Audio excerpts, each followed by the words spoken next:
it's Anson here from Weekend Garage. Today I'll be showing you guys how to install the yellow DRLs on your Mark V Toyota Supra. We sell this light as well on our website right here, weekendgarage.com. It's the Brightest yellow DRLs for the Toyota Supra, and everything you need will be shown on this video. So let's get started. So now that we're unboxing the package with foam all around, and it is in a metal case as well, so all your goods will be nice and protected. There's our email and information in case you need help with your order.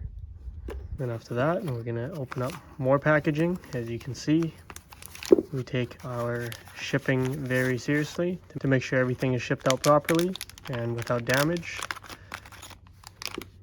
So this is what your board will look like. It is better than any other competitor out there. We've got a black PCB with proper heat management. As you can see on the back, it's bare metal. So here's a side-by-side comparison. This is the factory board currently installed, and this is ours. We are situated on a black PCB board with the thickest conductors on the market. If you take a look right there, that is so we can have the highest current and power to the LEDs, making it the brightest yellow DRLs available for the Supra on the market. If you take a look at the factory ones, it's very thin. On the back, it is bare metal. We're going to prep it with isopropyl alcohol. And then we are going to include these high performance thermal paste, which are rated up to 250 degrees Celsius to maintain the lifespan of this LED. So LEDs fail when it's overheated. If you see the competitors, they have heat pads. Those are not as conductive as what we have on the setup.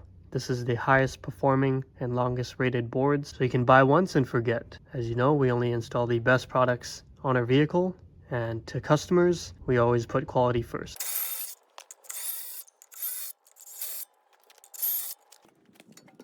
So after we get the wheel off, we're gonna remove the fender liner, just the front portion. All right, so to remove the fender liner, we're gonna need an 8mm.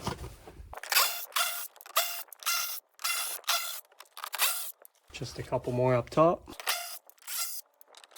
Now that we took all the screws out for the fender liner, we're going to release the hood by pulling twice. Lift the hood up. We're going to release these couple screws right here to gain access to the back of the light. Now that we're looking at the top part, we're going to put our trim removal tool. We sell these all on our website. As you can see, it doesn't damage any of the trim while removing. Put that somewhere safe. And then we're going to take off that Torx bit. For this Torx right here, it's a T35. So there's actually two 8mm under this rubber flap that we have to release, 1 and 2. This will pull out. So it should come out real easy if you have removed all the 8mm. There's one more pry tab in the back, just behind the rotor. You take that out by putting your pry tool. You take off the middle tab, and it'll come right out. Once you've done that, the whole line will come right out. And next, we're going to release this part in order to gain access to the LED driver module. So now we're going to release two 10mm up here.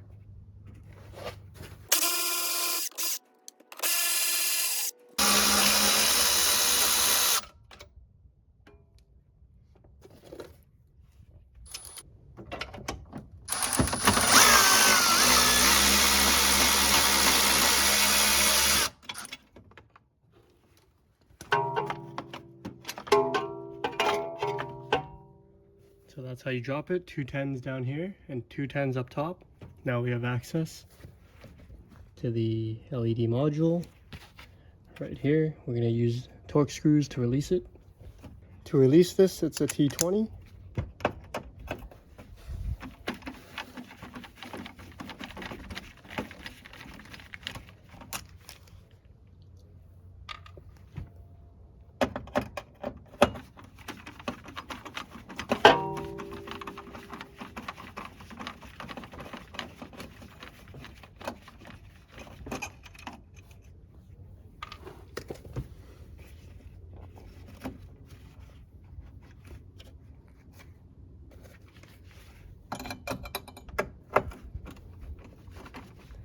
So there's going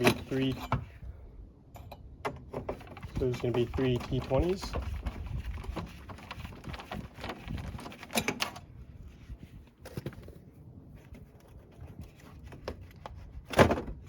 after that, you can pull it out. You'll see a connector right there. To disconnect it, you just pull from the white connector. It'll come right out. I'm going to show you guys up close how to swap the board. Alright, so let's get started on this process of removal. First off, you're going to need a T10. There's 2 screws on board.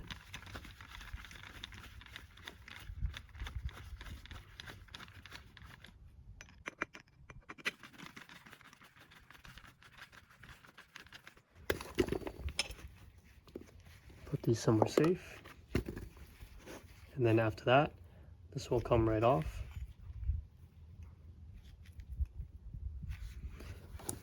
You can have a tool to assist.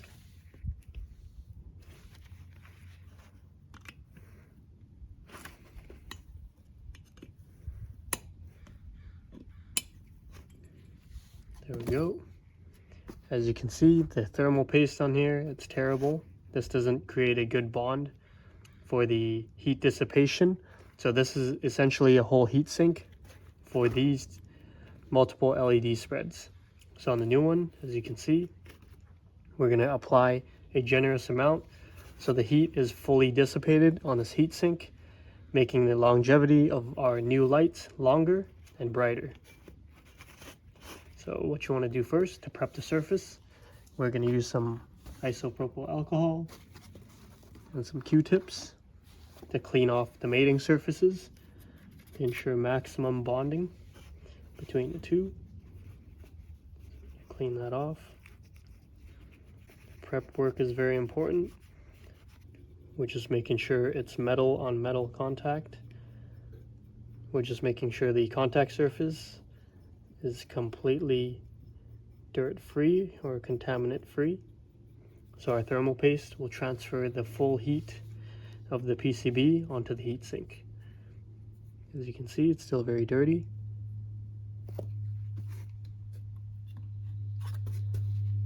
Just gonna keep cleaning it until it's ready. That is good. And on the board itself, it's already clean from factory, but it doesn't hurt to clean it up again. Make sure when you're installing it, don't touch these LEDs right here with your hands, because your oil will create a hot spot, which is not good for the longevity of the lights. So now we're going to get our thermal paste. That's included with the purchase. You can be generous with it. So the whole PCB will be getting heat dissipated throughout the board.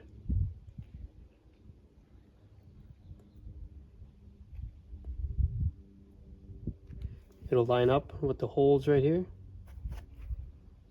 ensuring a perfect fit.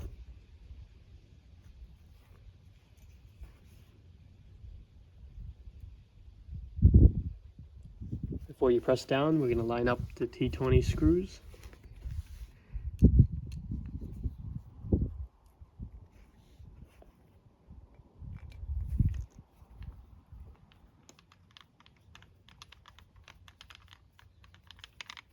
You don't have to tighten it right away.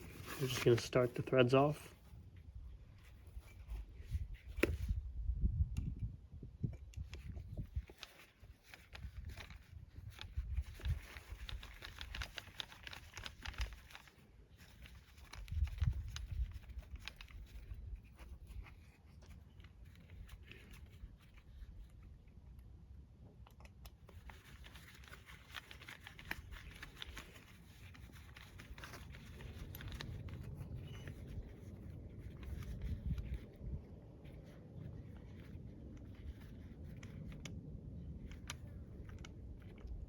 Make sure you don't over tighten these because you're going to crack the board.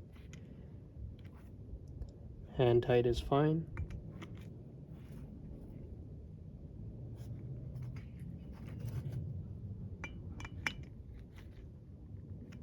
Once you get to the end, it won't turn anymore. So as you can see, we're very gentle with it. If there's some heat paste coming out from the side. That's totally fine. That means you applied a generous amount. So now we are good to go. As you can see, there's heat paste coming all around the edge. You can clean it up if you'd like. So now we're going to plug it back in and do a test light. We're going to turn on the DRLs, make sure it turns on before we install everything back. Even though these have gone through meticulous tests, at least 3 QC points, quality control points, before it gets sent to you. It's just so you're checking that your wiring harness and everything works before you put it back. Just a good install habit. That looks awesome compared to the factory board, which looks quite bland. Now we have a blacked out, thicker PCB.